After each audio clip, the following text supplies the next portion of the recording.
어느 농부의 이야기입니다. 밤늦게까지 자기 논에 물을 댔습니다. 왜냐하면 논농사는 물 대는 것이 생명이기 때문입니다. 자, 그런데 아침에 가보니까 논에 물이 다 빠져 있습니다. 알고 보니까 옆에 있는 그 논주인이 밤사이에 물을 다 빼간 겁니다. 얼마나 열받아요. 얼마나 화가 나요. 그러나 크리스찬이라서 참았습니다. 근데 그 다음 날도 같은 일이 또 벌어졌습니다. 그 다음 날도 또 벌어졌어요. 어떻게 했을까요? 그래도 또 참았습니다. 용서했습니다. 70번씩 7번이라도 용서하라 주님께서 말씀하셨기 때문에 그 말씀에 순종하는 심령으로 막 열은 받아 죽겠는데 화를 막 누르고 막 참고 막 용서했습니다. 자, 그런데 분명히 말씀에 순종해서 말씀대로 순종했거든요. 근데 정작 본인의 마음에는 기쁨이 없어요. 평안이 없어요. 말씀대로 순종했는데 안식이 없어요. 도대체 왜 그런가 해서 하나님 앞에 기도했습니다. 하나님 아버지, 제가 말씀대로 분명히 순종했거든요. 용서했거든요. 열받았는데도 참았어요. 근데 왜 제 마음에 기쁨이 없죠? 제 마음에 왜 평화가 없죠? 왜 더 화만 치밀까요? 하나님 어떻게 해야 되죠? 그때 마음속에 희미하게 들려오는 음성이 있었어요. 야, 옆 논에 네가 먼저 가서 물을 더 대줘. 그렇게 하나님이 마음에 감동하는 겁니다. 지금 논에 물 빼가서 열받아 죽겠는데 오히려 하나님은 전혀 다른 대답을 하시는 겁니다. 지금 하나님 말씀하시기를 네가 옆 논에 직접 물 대기까지는 너 기쁨 이제 못 누려. 평화 못 누려. 안식 없어. 예상 밖에 전혀 기대하지 않는 그런 응답이었습니다. 사랑하는 여러분, 오늘 우리의 삶도 동일하지 않을까요? 예수 믿는다는 것 그 이유 하나 때문에 우리가 참아야 될 이유가 얼마나 많습니까? 용서해야 돼요. 우리가 화를 참는 것도 참 대단한데 용서하는 것은 더 대단한데, 그러나 언제나 우리를 향한 하나님의 뜻은요, 이것으로는 평화가 없어. 네가 파격적으로 섬기지 않으면 은혜가 없어. 오히려 네가 너를 분노케 하는 그 사람을 향해서 오히려 희생하고 섬겨라, 이렇게 말씀하세요. 여러분, 먼저 그 논에 물부터 채우라. 이거는 대단히 파격적인 거예요. 결코 있을 수가 없는 일입니다. 예상을 뛰어넘어가는 겁니다. 그런데 그 농부가 어떻게 했을까요? 그 농부가요, 하나님이 감동 주셨으니까 뜻대로 순종했어요. 뜻대로 순종하고 나니까 그제서야 기쁨이 찾아왔어요. 평화가 찾아왔습니다. 여러분, 왜 하나님이 이렇게 말씀하실까요? 하나님의 사랑이 이렇게 파격적이기 때문이에요. 그 은혜가 파격적이기 때문입니다. 오늘 그 하나님 사랑의 이 파격적인 것을 호세아가 선포하고 있어요. 여러분, 최수종 씨, 하이라 씨 잘 알죠? 동네 저 시골에 가도 그분들은 다 알아요. 아마 2018년인가 TV 프로그램에서 동상이몽인가 하는 TV 프로그램인데 제가 본 적이 있어요. 최수종 씨 워낙 동안이라서 지금 환갑 넘은 거 아시죠? 그분이 장로님이에요. 저랑 동갑인 줄 알았는데 나이가 한참 많아요, 저보다. 그때 기준으로 25년째 결혼 생활을 하고 있대요. 자, 그러면서 묻습니다. 결혼 생활하면서 부부싸움 한 적이 있냐고 그랬더니 한 번도 안 했대요. 거기 있는 스태프들이 다 놀라면서, 아니 어떻게 결혼 25년을 살면서 한 번도 안 싸울 수 있습니까? 저도 이제 다음 달이면 만 25년이에요. 25년 동안 저하고 집사람이 싸웠을까요? 안 싸웠을까요? 한 번만 싸웠을까요? 한 100번 싸웠을까요? 수도 없이 싸웠죠. 티를 안 낼 뿐이지 엄청 싸우죠. 근데 여기 최수종 씨하고 하이라 씨는 한 번도 안 싸웠대요. 그래서 도대체 비결이 뭐냐고 물었더니 최수종, 지금 장로님이죠, 최수종 씨가 이렇게 얘기했어요. 하이라가 항상 100% 옳기 때문입니다. 나는 항상 틀려요. 그래서 싸움이 되지 않아요. 이게 최수종 씨의 말이에요. 참 사랑스러운 남편이죠. 우리 자매님들이 볼 때는. 그렇죠? 당신이 오라, 나는 언제나 틀려, 그러니 싸울 게 없다. 이게 파격적인 사랑이거든요. 여러분, 최수종 씨라고 왜 할 말이 없을까요? 왜 옳은 게 없었겠어요? 그러나 아내를 너무너무 사랑하니까 다 뛰어넘어가는 거예요. 이것이 파격이라는 거예요. 이것이 다툼을 날려버리고 갈등을 사라지게 하는 것입니다. 때때로 우리는요, 뭐든지 간신히 해놓고 내가 하나님 앞에 못한 게 뭐 있냐고 그런 태도를 갖는 게 참 많아요. 여러분, 우리가 주어진 책임을 완수했음에도 불구하고, 우리가 하나님께서 우리에게 주신 사명 다 완수했음에도 불구하고 아주 많은 경우에 내 심령에 기쁨이 없어요. 내 심령에 평안이 없어요. 내 삶의 변화가 없어요. 여러분, 그렇죠? 여러분은 전혀 안 그러신가 보네. 저는 그런데 여러분, 왜 내 심령이 하나님의 뜻대로 분명히 한 것 같은데 완수를 했음에도 왜 기쁨이 없고 삶의 변화가 없는 줄 아세요? 내 노력만으로 했기 때문에 그래요. 이게 인간의 한계예요. 하나님의 은혜로 되는 줄 믿습니다. 내 능력으로 하는 게 아니에요. 여러분, 하나님의 은혜는 압도적이에요. 하늘에서 오는 능력은 파격적입니다. 그 은혜와 능력은 우리로 하여금 겨우겨우 살도록 하는 것이 아니라 넘치도록 부어주시는 은혜인 줄 믿습니다. 그 능력 가운데 우리가 살아가는 거예요. 우리가 하늘 능력 받으면 파격적인 희생도 가능할 줄도 믿습니다. 압도적인 사랑과 은혜로 살아갈 수가 있는 줄로 믿습니다. 오늘 그 사랑을 만나시기를 축원합니다. 그 사랑 가운데 있기를 원해요. 그 사랑으로 세상 앞에 여러분 당당히 서시기를 바랍니다. 저는 하나님의 말씀, 봉독한 말씀에 보면 바로 그 얘기가 나와요. 파격적인 하나님의 사랑, 그 은혜, 인간의 생각을 뛰어넘는 하나님의 사랑이 오늘 본문에 나와요. 우리 다 같이 1절 한번 볼까요? 자, 1절 한번 읽습니다. 시작. 여호와께서 내게 이르시되 이스라엘 자손이 다른 신을 섬기고 건포도 과자를 즐길지라도 여호와가 그들을 사랑하나니 너는 또 가서 타인의 사랑을 받아 음녀가 된 그 여자를 사랑하라 하시기로. 자, 여기 오늘 본문에 하면 하나님께서는 이스라엘 백성의 부패함, 그 음란을 지적하고 계시면서 다시 한번 호세아의 결혼 생활을 통해서 메시지를 지금 선포하고 계십니다. 자, 1장에서 이미 소개했던 것처럼 호세아는 고멜이라는 창녀를 데려다가 결혼을 하죠. 이것부터가 상식적이지 않아요. 어떻게 거룩한 하나님의 사역을 하는 사람에게 그 거룩하지 못한 창녀와 결혼하라고 합니까? 도저히 이해되지 않았지만 그러나 하나님이 분부하셨기 때문에 호세아는 순종한 것입니다. 그래서 이 가정에서 고멜을 통해 이남 일녀를 낳게 되고 가정을 이루어서 행복하게 살 수 있는 여건을 마련하게 됐어요. 여기까지만 스토리가 나왔으면 참 좋을 뻔했어요. 한 망가진 한 인생, 그 애인을 하나님의 사랑으로 사랑해서 다시 회복시켜서 아들, 딸 낳고 부부가 서로 사랑하면서 잘 살았다, 그렇게 스토리가 끝났으면 참 좋을 뻔했는데 오늘 본문을 보니까 그게 아니죠. 분명히 자격이 되지 않는 사람 아내로 맞았고 과거에 허물이 많은 사람 용서해서 하나님 사랑 가지고 이 고멜을 회복시켜 줬는데 이 고멜이 어떻게 하죠? 또 나가요. 집을 가출해요. 또 다른 남자가 또 가서 사네요. 그러다가 결국 자기 몸을 팔다가 해서 노예가 되는 비참한 신세가 됩니다. 이건 고멜에게만 불행한 것이 아니고요, 그 자녀에게도, 남편인 호세에게도 대단히 비극이에요. 우리 같으면 어떻게 할까요?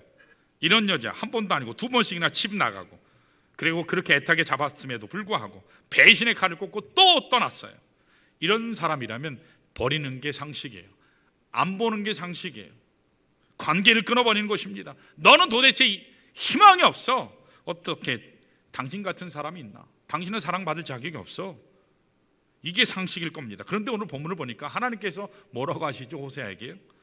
너 또 가서 타인의 사랑을 받아 음녀가 된 그 여자를 사랑하라. 저 같으면 하나님 그 여자 말고 딴 여자 사랑하면 안 될까요? 저 같으면 그렇게 얘기할 것 같아요. 남편의 가슴에 못을 박고 배신해서 뛰쳐나간 그 여인을 너는 또 가서 그 여자를 사랑해라, 회복시켜라, 맞아들여라. 이게 하나님의 말씀이에요.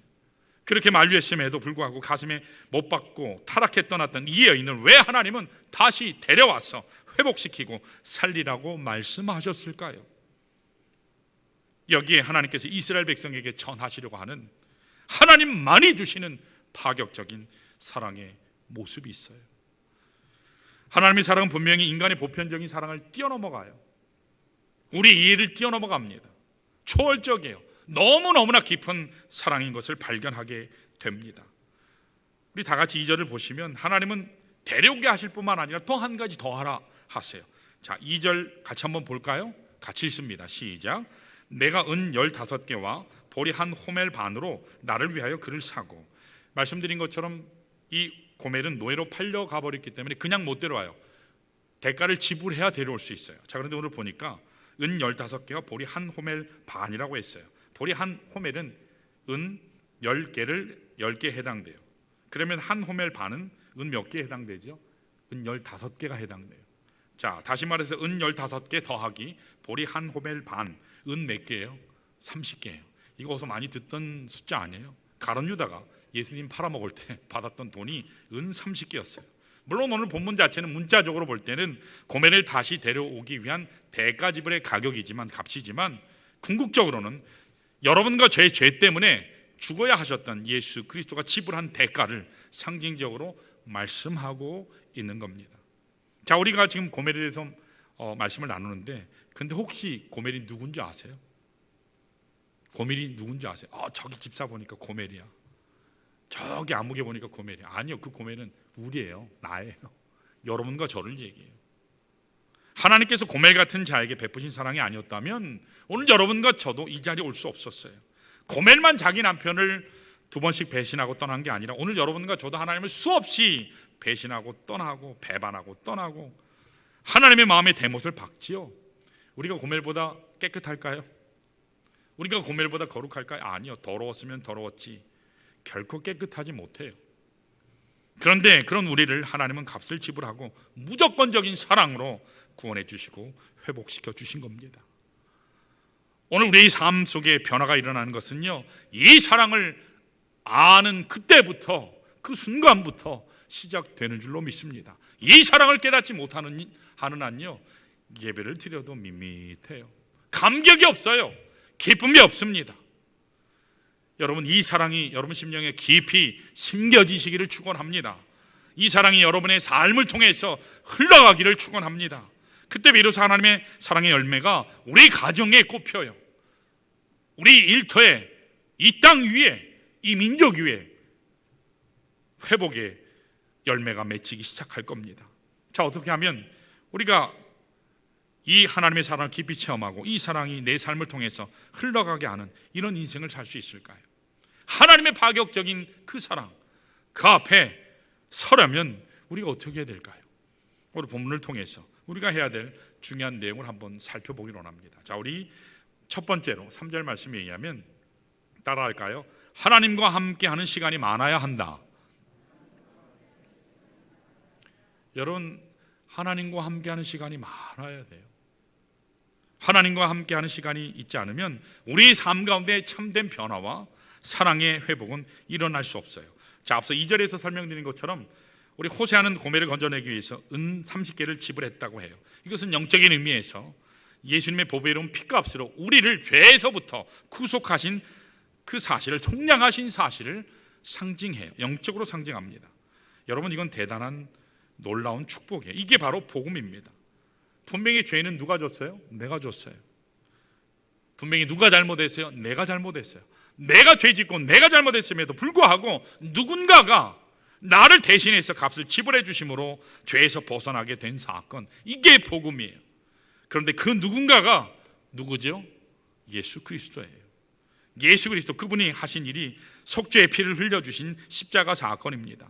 사도 바울은 예수님의 십자가의 속죄의 피 때문에 누구든지 예수를 믿기만 하면 더 이상 죄 가운데 있지 아니하고 형벌이 없고 정죄함이 없다라고 선포했습니다. 그러므로 여러분과 제가 예수님이 나의 죄를 위해 죽으시고 부활하신 사실을 믿고 주님을 영접하는 순간 여러분은 구원받게 되는 것입니다. 이것이 오늘 본문이 상징하는 영적인 의미예요. 그래서 호세아서는요, 처음부터 끝까지 회복의 은혜를 얘기해요. 복음 덩어리가 사실은 호세아서예요. 물론 예수님 믿기만 하면 구원받는 것 맞아요. 여러분, 예수님 영접만 하기만 하면 죄 용서받고 더 이상 정죄함이 없는 하나님 백성 되는 것은 분명히 맞아요. 사실이에요. 자, 그런데 여러분들이 기억하셔야 될 게 있어요. 여러분들이 예수님을 영접하고 죄 사함 받았다라는 사실 하나만으로 여러분 삶 가운데 사랑의 열매가 맺어지느냐? 그건 아니라는 거예요. 여러분 어떠세요? 분명히 구원받았는데 그리스도를 주로 영접했는데 여러분 예배 가운데 기쁨이 있으세요? 삶 가운데 내가 분명히 주님 말씀대로 뜻대로 용서했는데, 내가 손해봤는데, 그를 위해서 더 섬겼는데 기쁨이 있으세요? 평안하세요? 그러지 않을 때가 더 많지 않으세요 혹시? 그 이유가 오늘 본문에서 말씀하세요. 참으로 구원받는 성도가 하나님 사랑 안에서 깊이 있게 사랑의 열매를 맺어가려면 하나님과 더불어 함께 보내는 시간이 많아야 돼요. 많아야 돼요. 자, 우리 3절 한번 볼까요? 호세가 고멜에게 이렇게 말합니다. 자, 제가 읽어요. 그에게 이르기를 너는 많은 날 동안 나와 함께 지내고 음행하지 말며 다른 남자를 따르지 말라. 나도 내게 그리하리라 하였노라. 내가 너를 은 30냥 주고 구원했으니까 이제 너 더 이상 노예가 아니야. 그런 뜻입니다. 그러나 그 다음 말씀이 뭐죠? 이제 너는 많은 날 동안, 남아있는 많은 날 동안 나와 함께 살아야 된다. 나와 더불어서 많은 시간을 함께 보내야 된다. 그래야지 너의 삶 속에 진정한 회복이 있을 거야. 그렇게 이야기한 겁니다. 여러분, 깨어지고 부서진 관계가 하루 만에 회복이 되든가요? 절대로 안 돼요. 어제까지 방황했던 고멜이 하루아침에 천사로 변할 수 있을까요? 오늘 많은 분들이 이 부분에서 굉장히 착각을 해요. 복음을 전하는 사람이나 복음을 받는 사람이나 굉장히 착각하는 게 바로 여기에 있어요. 내가 예수님만 영접하면, 그리스도를 주로 고백만 하면 그 순간부터 천사가 된다. 아무 문제가 없다. 성결한 삶을 이제부터 산다. 아니요. 절대로 그렇지 않아요. 영적 현실은 그렇지 않아요. 분명히 예수 믿었는데 용서 막 팍팍 되세요? 항상 기쁘세요? 안 돼요. 구원받은 이후 하나님과 많은 시간을 보내셔야 돼요. 하나님과 더불어 많은 교제를 해야 합니다. 하나님을 깊이 만나고 하나님과 더불어 깊은 경건의 시간을 보내야 해요. 그래야 여러분의 삶 속에서 참된 변화가 일어나는 것입니다. 사랑하는 여러분, 저는 여러분 모두가 정말 영적으로 변화가 일어나시기를 축원합니다. 깊은 심령 깊은 곳에 잃어버렸던, 빼앗겼던 것, 모든 것 다시 회복하시기를 주님의 이름으로 축원합니다. 그러려면 여러분 하나님과 시간을 많이 보내셔야 돼요. 많이 보내셔야 돼요. 가끔 저하고 집사람이 닮았다고들 많이 얘기하세요. 근데 닮았나요? 실제로 가만히 보면 안 닮았어요. 닮은 거 없어요. 근데 닮았다는 뜻이 뭐죠? 풍기는 게 비슷하다는 거예요. 오랜 시간을 같이 했기 때문에 생각하는 것이나 풍기는 게 비슷하다 그래요. 집사람과 저는 거의 생각하는 게 거의 성도들을 생각해요. 교회 사역이에요. 그래서 무슨 얘기 하다가 여보 거기 있는 그분 그러면 그냥 얘기가 나와요. 앞뒤 다 떼도 생각하는 게 항상 똑같으니까, 관심이 똑같으니까. 차를 타고 가다가도 오늘 누구누구 자매님이 그러면 지금 생각하고 있었는데 어떻게 그 얘기를 하냐고. 그런 경우가 굉장히 많아요. 왜요? 같은 생각을 항상 하니까, 같이 함께 있으니까. 오늘 여러분들이 하나님과 오랜 시간 같이 보내게 되면 여러분도 모르는 가운데 하나님을 닮게 돼요. 하나님의 심정을 알게 돼요. 하나님 뜻 가운데 거하게 되는 것입니다. 언어가 바뀌어요. 인격이 바뀌어요. 예수 닮아가게 되는 것입니다. 실제로 출애굽기 34장 여러분 잘 아시죠? 출애굽기 34장에서 모세가 시내산에 올라갔잖아요. 40일 동안 밤낮으로 누구와 함께 했죠? 하나님과 함께 했어요. 밤낮으로 하나님과 함께 했는데 모세 스스로는 못 느꼈어요. 근데 내려올 때 어땠다고 나와요? 얼굴에 광채가 났다고 그래요. 자기는 못 느꼈는데 하나님과 함께 하니까 그 하나님의 영광이 모세에게 흘러나오는 거예요. 여러분, 그 광채가 모세 자신에게서 흘러나온 건가요? 아니요. 하나님께로부터 나온 거예요. 하나님과 시간을 많이 보내면 그 하나님의 거룩하심과 성결하심이 내 인격 가운데 나타나는 것입니다. 하나님과 시간을 많이 보내면 그 마음을 알게 돼요. 그분의 심정을 깨닫게 되는 겁니다. 그분의 비전 가운데 가던 방향을 돌이켜서 하나님을 향해 같이 가게 되는 겁니다.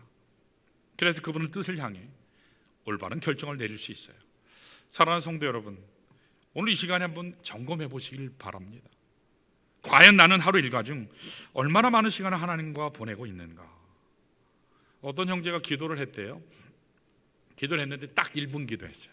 그러면서 이렇게 얘기해. 하나님, 제가 기도는 딱 1분 했지만 효과는 1시간 되게 해주세요. 제가 딱 한 1분 기도했지만 효과는 1시간 되게 해주세요. 60배의 결과를 달라 이거죠. 하나 투자해놓고. 거의 경제적인 법칙이죠. 최소의 투자로 최대 결과물을 맺고자, 이 경제 법칙이잖아요. 기도를 안 하겠다는 건 아니에요. 기도를 안 하는 건 아니에요. 하긴 해요. 기도는 해요. 그런데 짧게 하고 효과는 크게 달라고 한 겁니다. 저 그때 하나님께서 뭐라고 대답하셨는지 아세요? 기발한데? 그거 어떻게 알았니? 너 그거 어디서 생각했니? 나도 모르는 걸 어디서 생각했니? 그러면서 하나님이 한마디 더 붙이셨어요. 나는 하나도 안 바쁜데 너는 왜 그렇게 바쁘니? 나는 하나도 안 바쁜데 너는 왜 그렇게 바빠? 나를 만날 시간이 그렇게 없어? 나는 너와 함께 하고 싶은데 너는 왜 항상 바쁘다고만 하니? 이게 여러분 하나님 아버지의 심정입니다. 오늘 우리 아버지는 우리가 같이 하고 싶어 하세요. 여러분들이 아무 일 하지 않아도 괜찮아요. 가만히 있기만 해도 하나님 아버지는 하나님만 바라보고만 있어도 하나님은 그것으로 행복해 하세요. 그런데 우리는 뭐가 그리 바쁜지 하나님 만날 시간이 없어요. 다른 시간은 기꺼이 내주면서 아낌없이 내주면서 하나님과 만나서 깊이 교제하는 시간은 내지를 못해요. 그게 바로 저와 여러분 아닙니까? 여기에 바로 우리의 마음이 황폐해져 가는 이유가 있어요. 여러분 왜 황폐해져 가는지 아세요? 하나님과 시간을 많이 보내지 않기 때문에 그래요. 이거는 목사도 예외가 없어요. 하나님과 시간 많이 보내시기를 축원합니다. 하나님 음성 많이 들으시기를 축원해요. 그러면 여러분들의 사는 역사가 일어날 줄 믿습니다. 회복되는 역사가 일어날 줄로 믿습니다. 자, 이것이 하나님 사랑 회복하는 첫 번째 단계예요. 자, 두 번째 우리 따라 하실까요? 비움의 시간이 필요하다. 여러분 하나님과 많은 시간을 보내긴 보내는데 내 안에 다른 것으로 꽉 차 있어요. 하나님이 은혜 부어주시려고 하는데 들어갈 데가 없어요. 그러면 문제가 많죠. 내 안에 있는 것들 가운데 불필요한 것들이 있어요. 더러운 것들이 있어요. 추한 것들 비워내는 시간이 우리에게 필요하다는 겁니다. 자, 우리 4절을 다 같이 한번 볼까요? 재미있는 표현이 나와요. 4절 같이 한번 읽습니다. 시작. 이스라엘 자손들이 많은 날 동안 왕도 없고 지도자도 없고 제사도 없고 주상도 없고 에봇도 없고 드라빔도 없이 지내다가. 아멘. 여러분 4절에 묘사하는 여기 많은 날 동안이라는 표현이 나오죠. 많은 날 동안. 이 많은 날 동안에 어떤 일이 일어나느냐? 너희들이 가지고 있었던 것 중에 6가지가 없어질 거야. 그렇게 말씀하세요. 여기 왕은 통치자를 얘기해요. 통치자가 없을 거야. 지도자는 아마 세상의 왕, 마귀 사탄을 이야기하는 거라고 해석을 많이 해요. 제사요? 이스라엘의 특권이죠. 하나님 앞에 예배했던 그 거룩한 현장, 기쁨의 현장, 그게 없어질 거라고 말씀하세요. 주상이요? 우리 드라마에서 주상 그러면 안 돼 하는 그 상감마마 얘기하는 그 주상이 아니고 여기 주상은 큰 기둥을 얘기해요. 이방 신전에 가면 큰 기둥들이 있거든요. 우상을 섬기는 그 기둥, 그게 없어질 거라 그래요. 에봇이요. 이스라엘 전체가 제사장 나라기 때문에 제사장은 항상 에봇으로 하나님 앞에 나가잖아요. 입고 그게 거룩한 신분을 얘기하는 거예요. 하나님 앞에서 복받은 영광된 신분, 그게 없어질 거라고 얘기해요. 이 드라빔은 작은 우상인데 수호신과 같이 특별히 여인네들이 많이 들고 다니는, 몸에 지니고 다니는 호신, 그러니까 수호신 같은 그런 우상입니다. 여러분 여기 6가지가 뭐라고 하죠? 없고를 통해서 하나님은 이스라엘 백성이 비워야 낼 것이 뭔가 지금 말씀하고 계세요. 그들이 지금 가지고 있지만 언젠가 때가 되면 하나님이 정하신 일정한 시간이 되면 기간이 올 것인데 그 기간 동안에 이스라엘이 자랑했던 것, 이스라엘이 가져서는 안 될 우상들, 오염된 제사 혹은 잘못된 부패한 모든 것들 다 없애시겠다고 하나님이 말씀하세요. 여기 말하는 많은 날 하나님께서 준비하신 이 모든 것을 비워야 낼 그 기간이 어떤 때를 얘기할까요? 이때는요 역사적으로 보면 이제 북이스라엘이 720년 BC 722년에 아수르에게 망해요. 그 망한 이유를 얘기해요. 이스라엘이 멸망하고 북쪽으로 흩어져서 포로의 삶을 살게 되는 때, 그때를 의미합니다. 포로기입니다. 그때가 되면 왕이 없어지고 제사가 없어지고 에봇도 없어지고 우상도 없어지고 부패한 모든 것이 다 없어지고 다 내려놓아야 할 때가 온다. 여러분, 이것이 바로 이스라엘 백성에게 고난의 기간을 주신 목적이에요. 고난의 기간에 뭐 하라고요? 비우라고요. 비우라고요. 내가 복 주려고 하는데 네가 복을 못 받아, 너희가 복을 못 받아. 다 비워내기 전까지는 복 받을 생각하지 마. 국물도 없어. 그런 말씀이에요. 아마도 이스라엘 백성은 이런 기간 동안 이 심판에 대해서 불평하고 원망했을지도 모르지만, 하나님은 그 포로 기간을 통해서 그들이 비워내야 될 모든 것을 다 비워내게 하셔요. 다 비워내게 하세요. 왜 비워내게 하신다고요? 축복하시려고, 응원해 주시려고, 잘 되게 하시려고. 오늘 여러분과 저의 삶도 마찬가지예요. 우리가 하나님과의 관계가 회복되어지고 하나님 사랑 속에 깊이 빠져들기를 원하면 먼저 나의 옛 가치관, 옛 것 여러분 비워내시기를 축원합니다. 나의 이적인 생각, 나의 옛 자랑들, 옛 가치관들, 내가 소중히 여기고 있는 것들, 하나님 이거는 안 돼요. 절대로 하나님 앞에 드러내놓지 않는 것들, 내가 지금까지 가지고 있었던 잘못된 아집, 고집 다 비워내야 하나님 새 은혜를 받게 되는 것입니다. 사랑하는 여러분, 우리가 예배를 드려요. 예배를 드려요. 찬양도 해요. 기도도 해요. 그런데 아직도 정작 우리 마음속에는 여러분의 것으로 꽉 차 있는 모습이 있어요. 너무나 많아요. 내 것이 너무 많아요. 내 안에 내 것이 너무 많습니다. 여러분, 이거 비워내셔야 자유합니다. 여러분 자유하시길 축원합니다. 하나님의 것으로 가득 채울 때 여러분 가벼워질 수 있어요. 내가 자랑했던 옛 자랑거리들이 내 마음에 가득해요. 심지어는 어떤 분들은 그 마음속에 상처들, 과거의 상처, 쓴뿌리로 꽉 차 있어요. 그래서 복을 누리지 못하는 모습을 참 많이 봐요. 예배 열심히는 나오세요. 찬양도 열심히도 해요. 기도해요. 그런데 기쁨이 없대요. 감격이 없대요. 왜 그런지 아세요? 이 안에 꽉 차 있기 때문에 그래요. 여러분 비워내시기를 바랍니다. 여러분이 하나님과 정말 깊이 있게 교제하고 하나님 안으로 들어가기를 원하면, 그 사랑 가운데 들어가기를 원하면 여러분 비움의 시간이 반드시 있어야 돼요. 여러분, 그런데 우리 마음속에 비워야 될 것을 점검해야 돼요. 그런데 많은 경우에 우리가 오해하는 게 있는 것 같아요. 비워낸다 그러면 이게 잃어버린다, 상실한다 생각하세요. 심지어는 빼앗긴다 생각하세요. 여러분, 하나님 뭐가 아쉬워서 우리 것을 빼앗으시겠어요? 하나님은 빼앗는 분이 아니에요. 하나님은 더 우리에게 복 주시기를 원하시는 하나님이에요. 여러분, 비워내야지 진짜를 얻을 수 있습니다. 비워내시기를 축원합니다. 내 마음속에 있는 모든 옛 것을 비워내야지 하나님으로 가득 채워줄 수가 있습니다. 여러분, 그러므로 비워내음의 시간을 가지지 아니하면 하나님의 은혜, 하나님의 사랑을 진실로 경험할 수 없어요. 자, 이렇게 우리가 하나님의 사랑으로 또 회복을 향해 나가기를 원하면, 첫 번째는 하나님과 함께함의 시간이 필요해요. 두 번째는 뭐가 필요하다고요? 비워내는 시간이 필요해요. 혹은 내려놓음의 시간이 필요해요. 자, 마지막 세 번째 따라 할까요? 결단의 시간이 필요하다. 다시 한번 할까요? 결단의 시간이 필요하다. 여러분, 때때로 말씀을 전하면 목사님이 오늘 나를 혼내키고 있네. 절대 그런 거 아니에요. 우리가 특별히 죄에 대해서, 우리의 어떤 연약한 부분에 대해서 하나님이 터치하시거든요. 터치하실 때는 굉장히 아파요. 근데 터치하시고 난 후는 시원할 줄 믿습니다. 그게 하나님 말씀이에요.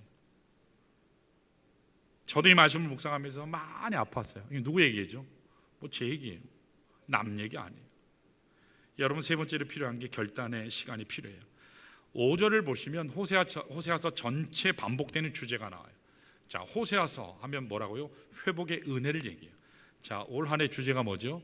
회복의 은혜를 경험하라. 제가 왜 호세아서를 택했을까요? 회복의 은혜를 경험하고자. 그리고 느헤미야 한다 그랬죠. 느헤미야도 뭐예요? 회복의 은혜를 얘기해요. 회복의 은혜를 얘기해요. 여기 말씀해 보면 전반부에 그 후에 이스라엘 자손이 돌아와서, 뭐라고요? 그 후에 이스라엘 자손이 돌아와서, 좀 전에 뭐라 했죠? 하나님께서 비워내시기 위해서 다 흩어버리신다 했죠. 포로로 다 나가게 하신다 했죠. 종살이하게 한다 했죠. 그런데 이스라엘 백성들이 그것으로 끝이냐? 역사적으로 끝이냐? 결코 그렇지 않다는 겁니다. 그들이 반드시 돌아오리라 하나님께서 말씀하세요. 돌아오면 여기에서 누구를 찾는다고요? 왕을 찾는데요. 자, 5절을 한번 볼까요? 5절 그 이후에 계속 제가 읽습니다. 자, 그들의 하나님 여호와와 그들의 왕 다윗을 찾고 마지막 날에는 여호와를 경외함으로 여호와와 그의 은총으로 나아가리라. 흩어져 포로로 끌려갔던 이스라엘 백성은요, 그 포로 생활을 다 마치고서 반드시 돌아올 날이 있다 말씀하세요. 돌아오면 누구를 찾는다고요? 다윗. 여러분 다윗왕 나오죠? 동그라미 한번 쳐보실래요? 다윗왕, 그 다윗왕. 여러분 근데 그 다윗왕은 언제 죽었죠? 한참 전에 돌아가셨어요. 그럼 여기 다윗은 누굴 얘기하죠? 다윗 왕조를 얘기하는 거예요. 다윗 왕조. 다윗 왕조에게서 누가 오시죠? 메시아가 오세요. 나사렛 예수 그리스도. 다윗 왕을 보았다 하는 뜻은 다윗 왕조를 보았다, 다시 말해서 메시아를 보았다 이야기하는 겁니다. 너희들이 돌아와서 구하게 될 왕은 지금까지 역사 속에서 보았던 그 다윗, 인간 다윗이 아니라 다윗의 후손으로 오실 메시아, 그 메시아를 본다. 이 메시아를 만나게 되고 구하게 되면 그때 비로소 경외함으로 하나님 앞으로 와서 다시 회복의 은총 가운데 나아가리라, 그렇게 선포한 겁니다. 여러분 그냥 나가는 게 아니라 떨림으로 나아간다고. 어떤 성경에는 그렇게 번역했어요. 떨림으로, 트래블링, 떨림으로 나아간다. 흥분된 감격으로 너무너무 좋고 너무너무 기뻐서 가슴이 떨리고 주체할 수 없는 감동과 흥분을 가지고 주님께로 나아가 그분이 준비하신 축복 앞에 선다, 그 뜻이에요. 이것이 여러분 모두를 위해서 준비하신 은혜의 현장입니다. 여러분 이 자리에 나아가시길 축원합니다. 여러분 십자가를 보면 여러분 떨려야 돼요. 그 사랑을 생각하면 감격이 있어야 돼요. 그게 만약에 식었다면 여러분 점검하시길 바랍니다. 신앙은 처음부터 십자가고 끝까지 십자가예요. 십자가가 없이는 하나님 앞에 설 수 없기 때문에, 십자가가 없이는 내 삶 가운데, 인간적인 본성 가운데, 죄된 본성 가운데 충실하다 살 것이기 때문에 하나님은 여러분 한 분 한 분을 사랑하기로 이미 창세전부터 작정하셨어요. 여러분 한 분 한 분을 축복하시기로 이미 창세전부터 작정하고 기다리세요. 하나님이 준비하신 사랑이 아무리 깊고 풍성해도 하나님이 여러분들에게 안겨주시려고 예배하신 그 은혜가, 그 축복이 아무리 놀랍고 위대해도 여러분들이 다음 한 가지를 하시기 전까지는 그 모든 축복은 안타깝게도 여러분과 아무 상관이 없어요. 그분께로 돌아와서 그분 앞에 결단하는 것이 될 때까지는 이게 결단의 시간이에요. 결단함으로 그분 앞에 나와서 그분을 구하지 아니하면 그 은혜는 여러분하고 아무 상관이 없어요. 제가 보통 복음을 전할 때, 새생명 축제할 때 이렇게 많이 결심 부분에 거의 이렇게 말씀드리죠. 예수님께서 십자가에 돌아가심으로 우리의 모든 죄의 문제가 처리됐습니다. 위대한 사건입니다. 그분이 다시 부활하심으로 우리 모두에게 영원한 새 생명을 주셨습니다. 이 십자가와 부활이 복음의 핵심입니다. 예수 믿으십시오. 그렇게 제가 얘기하죠. 그러나 여러분, 예수님께서 아무리 위대한 십자가를 지셔서 우리의 죄를 이미 다 용서하셨어도, 그분이 부활하셔서 영원한 생명을 우리에게 준비해 주셔도 여러분들이 이 한 가지를 할 때까지는 그 사건은 여러분과 아무 상관이 없습니다. 그게 뭐죠? 믿음으로 결단해서 그리스도를 주로 고백하며 영접하기 전까지는 주님의 십자가 사건과 부활의 사건은 나하고 아무 상관이 없어요. 여러분, 제가 그런 말씀 많이 드려요. 은혜 만남 때도 그런 말씀 드리고, 설교를 통해서, 말씀을 통해서 여러분 구원은 항상 의심하셔야 된다고요. 왜요? 가짜 구원이 너무 많아요. 내가 20년을 신앙생활했는데, 내가 장로인데, 내가 안수 집사인데, 내가 권사인데, 4대째 내가 믿는데, 여러분 그거 소용없어요. 내가 그리스도를 주로 만나서 결단해서 영접하기 전까지는 여기 아무리 앉아 계셔도 영원한 생명은 여러분과 상관이 없어요. 구원받은 사람도 마찬가지예요. 내가 구원받은 한 가지 그 사실만으로 지금까지 걸어온 것 그냥 겉모양만 하나님의 사람, 그것으로는 곤란합니다.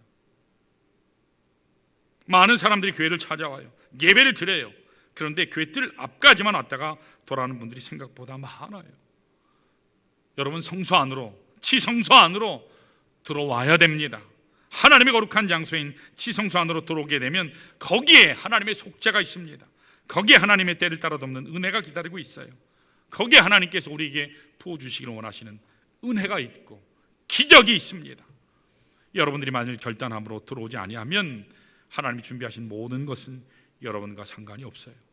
그러나 지금이라도 여러분 마음문을 열고 지성소 안으로 들어오시면, 은혜의 보좌를 향해서 들어오시기만 하면 하나님 준비하신 모든 은혜, 파격적인 은혜, 그 파격적인 그 사랑 여러분 것 될 수 있습니다.